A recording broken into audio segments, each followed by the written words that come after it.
No jogo anterior da Libertadores, fez uma ferida profunda ali na perna e uma área que envolvia articulação, risco de exposição óssea.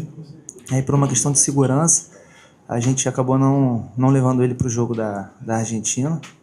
Felizmente, porque a gente viu lá como foi, né? O jogo, não sei nem se pode chamar aquilo de futebol. Então, certamente, ele estaria muito exposto ali naquela situação. Então, ele hoje está em campo. Vai muito da sensibilidade dele local. A ferida está apresentando melhora evolutiva. Então, vamos ver como é que ele vai chegar para domingo, para a gente definir se ele vai estar apto ou não. Com relação ao Eric, o Eric também teve uma lesão traumática, né, uma luxação do ombro. Completou ontem 4 semanas. Ele vem apresentando uma melhora evolutiva, ainda com um pouco de limitação por conta da dor, do contato, mas vem tendo uma resposta positiva. Acredito que na próxima semana ele tenha condições de se reintegrar de maneira integral ao grupo.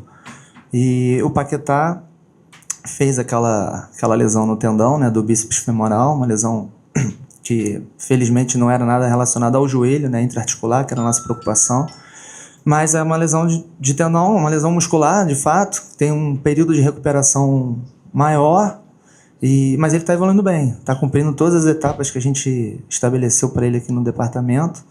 Então, ele ainda tem pouco tempo, né? Domingo completam 2 semanas, então com ele a gente ainda tem algumas coisas a cumprirem. Bruno teve um trauma, né, naquele lance que vocês viram no jogo, mas felizmente foi tudo bem. Não teve nenhuma sequela maior. Já avaliamos ele.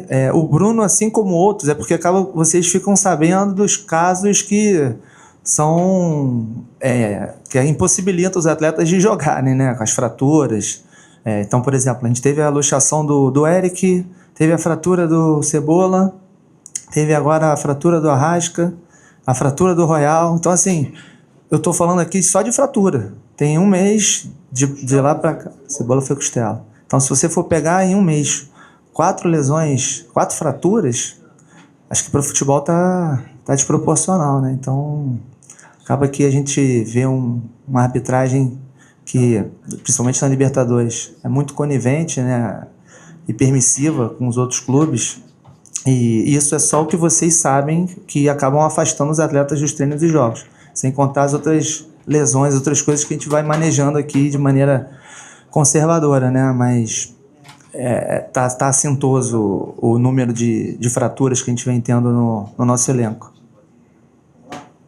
Vai caber agora que jovens de volta aqui sem fratura. Boa tarde, doutor, tudo bem? Tá ligado? Isabelle Costa, canal Bolt. Queria te perguntar sobre o Arrascaeta. A gente viu o boletim do Flamengo atualizando. Qual o prazo que vocês trabalham, se ele vai ter condições, né, dentro de todas as circunstâncias. A gente sabe que isso depende muito do organismo, de como o corpo vai responder aos tratamentos, mas qual é o panorama e expectativa de vocês em relação ao Arrascaeta para a Copa do Mundo? E também sobre o Paquetá, porque a gente tinha uma ideia de que ele poderia voltar em 2 semanas, mas pelo que parece não vai voltar. Qual é a previsão de retorno também do Paquetá? Obrigada. Nada. Vamos lá. O Arrasca, como vocês sabem, né, fez a cirurgia ontem, foi de alta hoje, está em casa. A gente sempre se baseia na literatura médica relacionada a esses prazos de retorno. Só que a gente sabe que eles são atletas de alto rendimento, são seres privilegiados. Então, a gente tem aquela média de retorno, mas eventualmente eles podem voltar antes. Então, assim, a gente não está trabalhando, óbvio que a Copa do Mundo para ele é interesse dele. A gente quer que ele volte o mais rápido possível, dentro do que ele conseguir na reabilitação dele. Então, existem algumas etapas dentro dessa reabilitação que ele precisa cumprir, mas difícil, não tem como te garantir, vai durar tantas semanas, mas a gente vai trabalhar para que ele se prepare da melhor maneira para que ele esteja disponível o mais cedo possível, né? E com relação ao Paquetá, como eu falei para vocês, Lesão muscular, ela tem algumas graduações. Da graduação dele, que é um tempo maior de afastamento. Passadas aí as 2 semanas, vai completar agora no domingo, a gente começa a incrementar as cargas que ele precisa. E aí, a partir disso, acaba que o futebol dá pra gente uma evolução muito dinâmica. Então, é dia a dia. Passadas as 2 semanas, como vai acontecer agora no domingo, vamos ver como é que ele vai reagir nessa próxima semana para a gente conseguir entregá-lo ao grupo. A gente tem um termo que a gente usa que é o RTP, né? Que é a prontidão para o jogo. Mas antes ele precisa estar pronto para treinar. Então, nessa segunda etapa, a gente, de maneira sempre cautelosa, a gente integra ele ao grupo e aí ele cumprindo essas fases, aí ele ficaria disponível para jogar, de fato. Mas ainda está num estágio mais precoce, né? Mas essa questão de treinamento na academia é antes... Sim. Do trabalhador, né? Estar aqui a casa assim é um bom sinal. Estamos aqui para homenagear o Léo numa marca significativa. 300 jogos em qualquer parte do mundo são muitos jogos. Aqui no Flamengo, então, 300 jogos é mesmo muito, muito jogo. E espero que venham mais outros 300, né? É um bom sinal. E dar-te aqui este quadro. Toma. Isso. Faz as forças. Autor do número de jogos. Isso.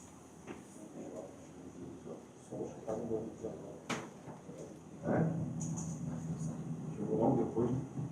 A gente já depois. Esse sinal que tá em casa. Gil, sinaliza, pessoal, jogou ali? Tá. Perfeito. Tá bom, tá bom. Agora deixa-vos aqui o Léo. Deixar o Léo com vocês. Não chateias muito. Pô, você vê que o Léo tem prestígio mesmo. O paparazzo vem de Miami. Não vou falar, não vou falar. Pô, cara, não faz isso não, não faz isso não. Faz isso não, ele vai dizer que Tava com 7 vitórias seguidas, né? Me chamou de pé frio, aí é sacanagem, cara. Aí você tá cara agora. Do mais?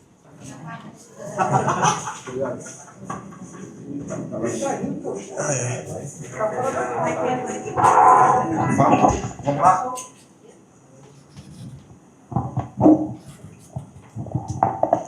Boa tarde, aqui. Boa tarde. Olá, Léo. Boa tarde, Isabelle Costa, Canal Gold.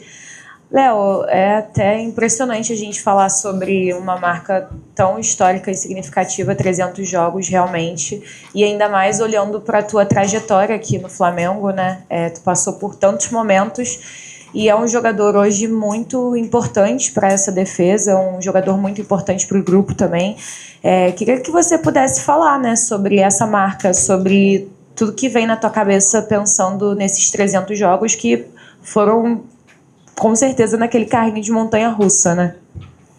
Bom, com certeza tenho vários sentimentos dentro desses 5 anos de indo para o sexto ano de Flamengo. Com certeza, não só a minha carreira, mas a carreira de vários jogadores são feitas de altos e baixos. Eu acho que tudo serve de lição, de aprendizado, e é dessa forma que eu tento enxergar as coisas hoje. Eu acho que tudo foi um processo que eu tive que passar para me tornar a pessoa que eu sou hoje, o jogador que eu sou hoje. Então, como eu já disse ali agora no ao vivo pela Flamengo TV, eu sou muito grato por todos os momentos, sejam eles ruins ou bons aqui dentro do clube, porque tudo foi importante para minha trajetória como pessoa e como atleta.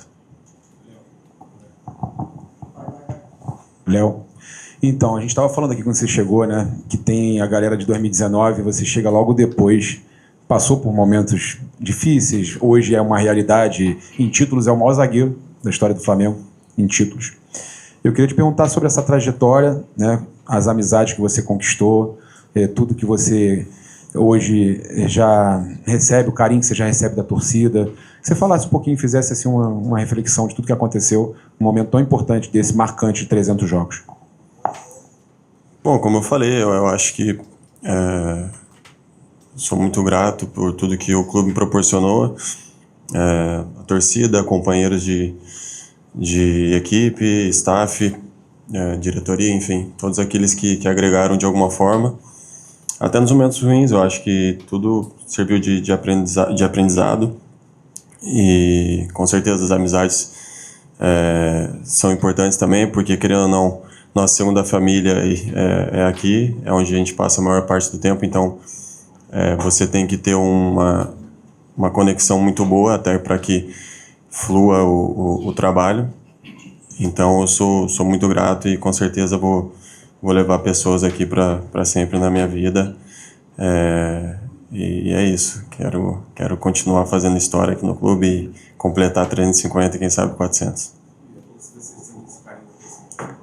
Com certeza. Eu acho que me cobraram quando devia, quando eu estava mal, e assim como se eu vier a falhar, eu sei que a cobrança vai vir, porque futebol, acho que hoje em dia não, sempre foi muito jogo após jogo. Aqui no Flamengo você tem que estar mostrando a cada jogo o porquê que você merece estar aqui dentro do clube, e quanto mais rápido eu pude absorver isso e entender que eu tenho que mostrar a cada jogo aqui, as coisas começaram a fluir melhor para mim, consegui mudar a minha mentalidade e os resultados vieram, o carinho da torcida veio e eu sou muito grato também por todo esse acolhimento que eles tiveram comigo. Eu acho que lá no começo minha trajetória foi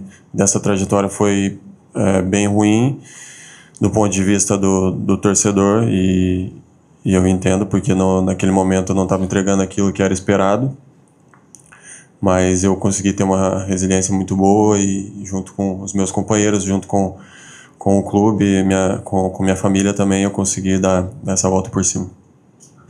Léo, aqui, Thiago Lima do GE, tudo bem? Léo, primeiro eu queria te perguntar como é que tá esse corte aí na sua canela, saber se você tá apto, está disponível para o Clássico domingo, e emendar uma segunda perguntinha rápida. Tendência que o Ancelotti esteja no Maracanã domingo. Você já teve a experiência de estar com ele lá e tudo mais, mas se você pudesse falar com ele, quem que você recomendaria para ele ficar de olho para chamar desse jogo aí? Putz. Fica de olho em mim, né? Não posso me comprometer nessa. Mas, bom, o corte tá melhorando, eu acho que pouco tempo ainda. Não sei qual que vai ser a estratégia aí do Mister para esse jogo.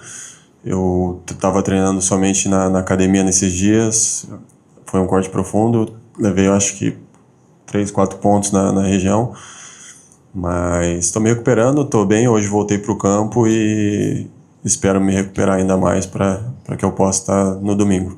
Estarei lá, jogando ou no banco. Mel, boa tarde. Bom dia ainda, né? Cícero Mel, da ESPN, dos canais Disney. Em cima da última pergunta do companheiro, queria desenvolver um pouco mais. Você não participou praticamente desse ciclo de Copa do Mundo, mas na reta final, você, além de estar completando 300 jogos com a camisa do Flamengo, vive um momento talvez o melhor da sua carreira, grandes atuações, muito respeitado por todo mundo que milita no futebol. Eu tenho curiosidade de saber como é que você vive essa expectativa. Faltam 17 dias para a convocação para a Copa do Mundo. Como é que é para você, que está na lista, está no radar, tem boa chance, o Militão, infelizmente, que joga na sua posição, está fora da Copa.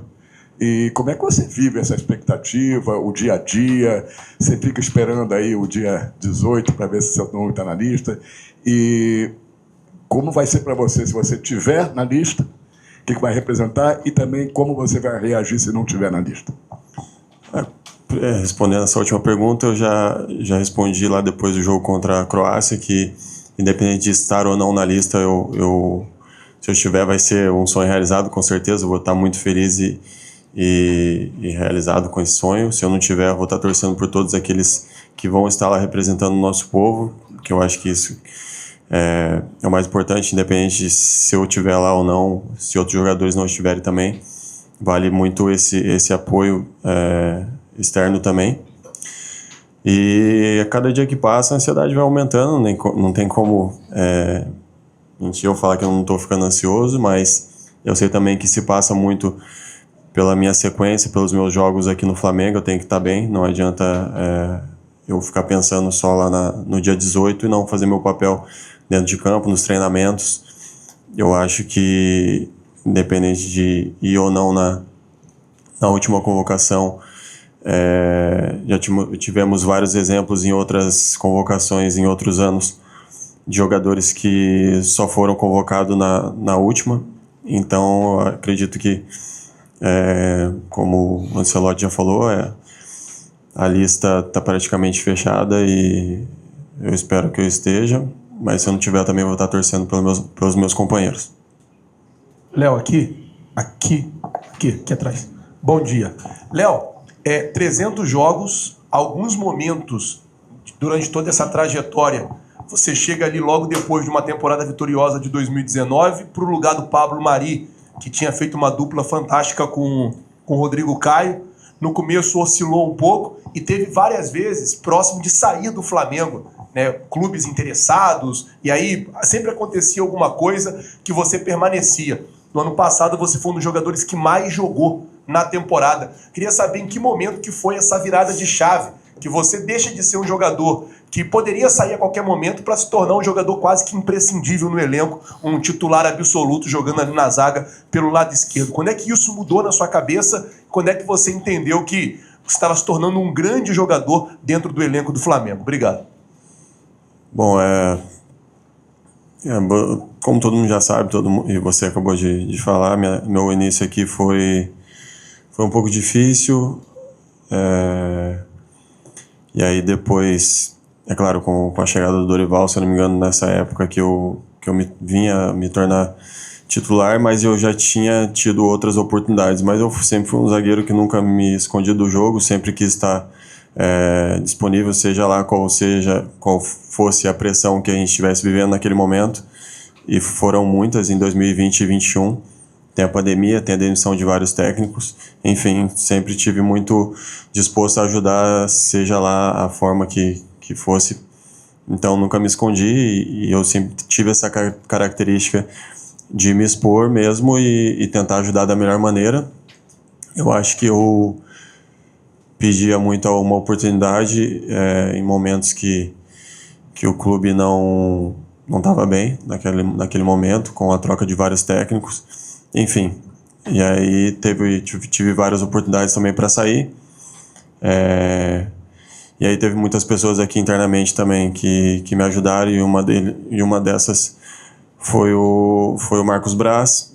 E depois, quando o Dorival chega, ele tem uma conversa muito franca comigo e com o Gustavo Henrique, que estava aqui naquela época, e fala para a gente se preparar, porque a gente teria uma oportunidade, porque em 2019 e 2020 a gente era considerado os melhores zagueiros do Brasil, na visão de vários técnicos, na visão dele.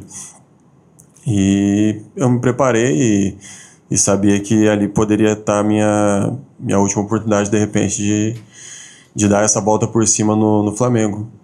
E aí aconteceu, eu tive oportunidades com o Dorival, em que eu consegui ser consistente, consegui fazer um bom trabalho, consegui ajudar a equipe, e aí ele me manteve no time. E tinham vários jogadores ali na época que eram considerados titulares absolutos e tinham uma história, de repente, até mais forte, até mais encantadora do que a minha.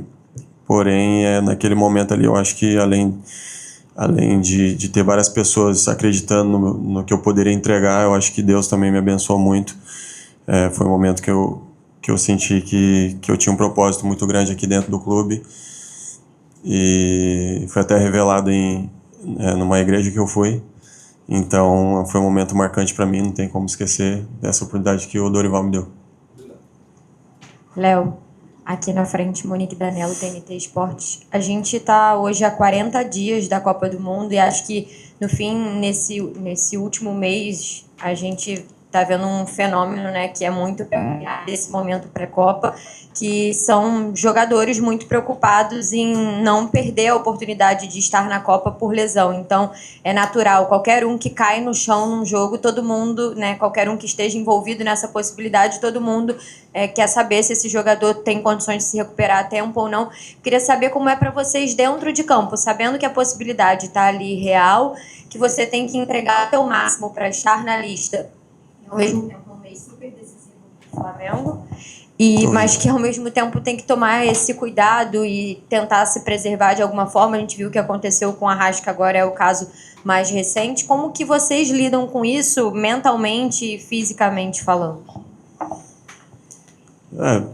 A gente vive essa expectativa, né? Vários jogadores, mas acredito que quando entra, falando sobre mim agora, é muito difícil você se controlar quando você está dentro de campo. Vamos jogar um jogo contra o Vasco agora e eu não vou, se eu estiver dentro de campo, eu não vou querer nem saber se eu tô com um corte ou não na perna. Você vai pro choque, vai pro contato, quer dar o seu melhor pelo seu clube. Não tem como você pegar e querer de repente se enganar ou enganar alguém. Não tem, pelo menos para mim, não existe essa possibilidade. É claro que é preocupante cada vez que um jogador cai e isso aumenta, tem uma tensão maior, porém eu acredito que todos aqueles que estão indo a campo estão dando o seu melhor, até porque estão sendo vistos. Eu acho que a gente tem que estar, como eu falei, a gente tem que estar bem no clube primeiro, para depois a gente pensar em seleção em Copa do Mundo. Oi, Léo. Aqui, Bruno Crítica. Bom dia. Parabéns aí pela marca. Ô, Léo, 300 jogos, né, com uma camisa tão pesada quanto a do Flamengo, e você chega agora aos 30 anos, ou seja, muito mais experiente na própria vida e também como atleta.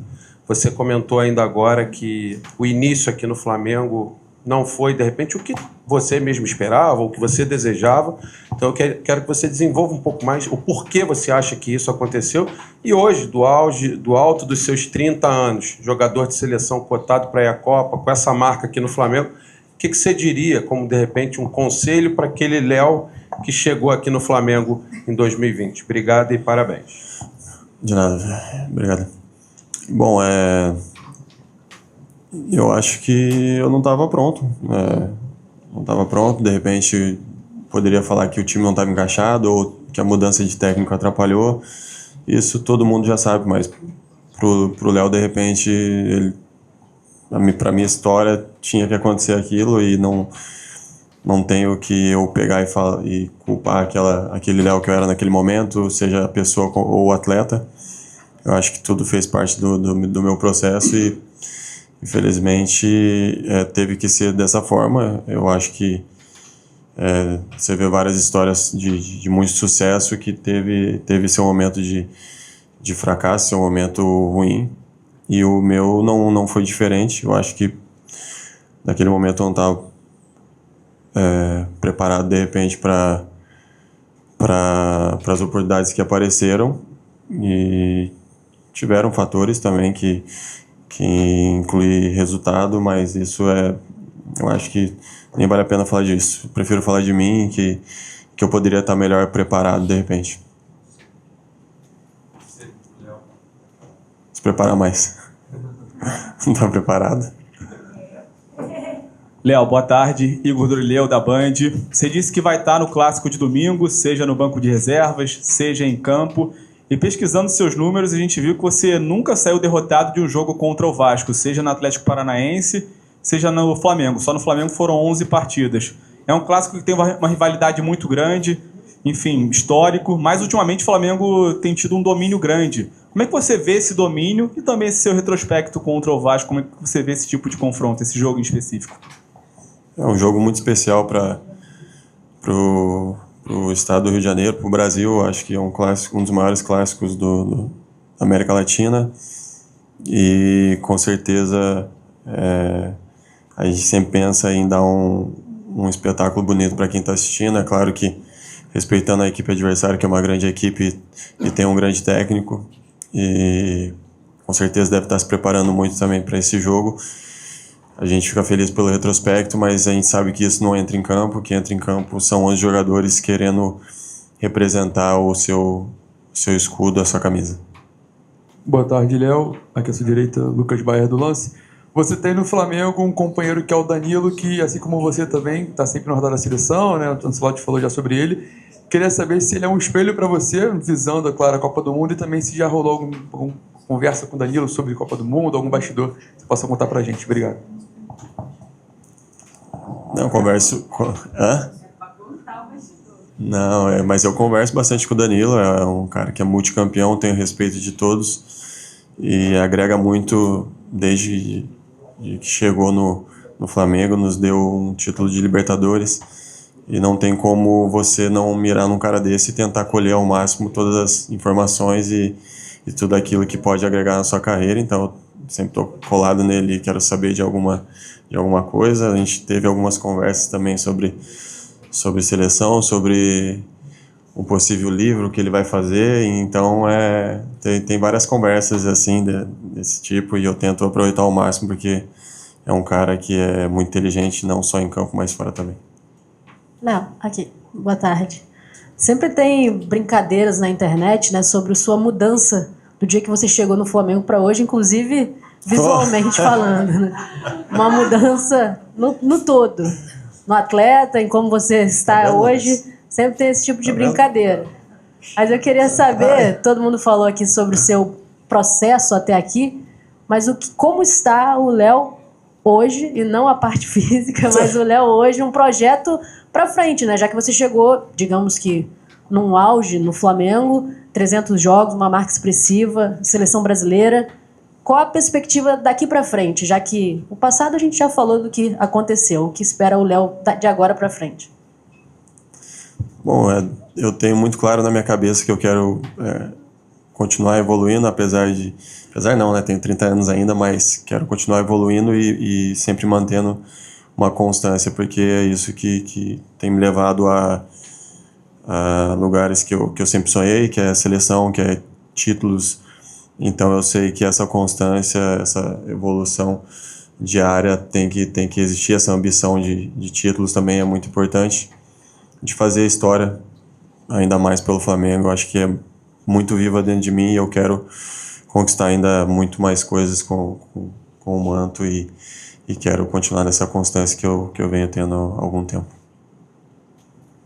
Léo, aqui no canto, tudo bem? Bom dia, boa tarde. Rafael Borghetti.